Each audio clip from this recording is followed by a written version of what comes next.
program is about enterprise risk management, where we discuss about the comprehensive risk in the institution, not just in a particular department, segment, or a particular product, but a comprehensive discussion on the risk in the entire institution.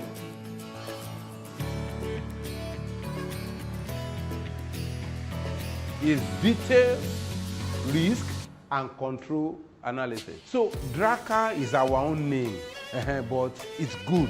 Very, very detailed risk analysis. Who uses it? Who uses DRACA? It is senior management, board of directors, and head of department.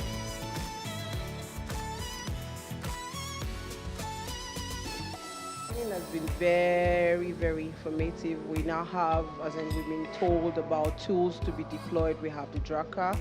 We have a whole lot that can tell you what's expected, as in how to put your processes in the bank, microfinance banks, right? What to look out for, how to measure the likelihood of occurrence, its impact on your businesses, and the overall impacts as it is, so that you can be able to put controls and mitigants in place to, as in a seamless operation, and so that you will not be exposed to any unlikely occurrence in microfinance banks.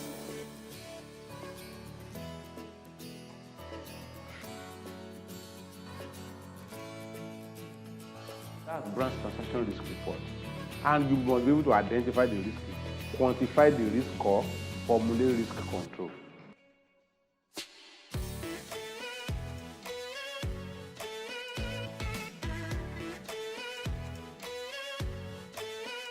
Microfinance Learning and Development Center was set up to address the capacity deficiency within the microfinance subsector.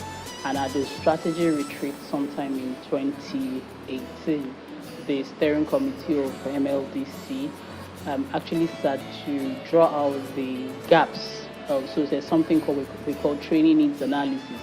So that was an analysis that was done during a strategy retreat to find out the gaps within the industry that MLDC could address, because we are set up to address the issues and provide solutions through our learning and development initiative.